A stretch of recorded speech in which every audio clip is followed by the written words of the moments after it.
দেখুন আজকে একটা বাড়ি নিয়ে এসেছি আপনাদের কাছে। এটা হচ্ছে আপনার 12 ফুট রোডের উপরে রয়েছে, মেন রাস্তা থেকে 100 ফুট দূরে। বাড়ির ঠিক এই পাশটা হচ্ছে আপনার এন্ট্রি রয়েছে, আর এটা হচ্ছে আপনার পিছন দিকটা। এটা হচ্ছে আপনার রয়েছে এখানে, এটা হচ্ছে আপনার পাঁচটা চেম্বার রয়েছে, একদম দেখতে পাচ্ছেন সুন্দর রং করা বাড়ি।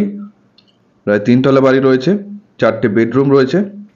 ঢুকতেই দেখুন আপনার লিভিং কাম ডাইনিং এরিয়া ঠিক মিডল পজিশনে রয়েছে, যথেষ্ট বড় সাইজের। আর এটা হচ্ছে আপনার বেসিন, আর এটা হচ্ছে একটা বেডরুম, যথেষ্ট বড় সাইজের বেডরুম রয়েছে। আর ঠিক এখানটা রয়েছে আপনার রিজার্ভার, যেখানটা আপনার জল, কর্পোরেশনের জল তুলে রাখেন। আর এর উপরটায় রয়েছে আপনার কিচেন। কিচেনটা দেখবেন যথেষ্ট বড় সাইজের কিচেন, এখানে আপনার টেবিলও পাতা রয়েছে। আর এর উপরে হচ্ছে আরো 2টো বেডরুম রয়েছে।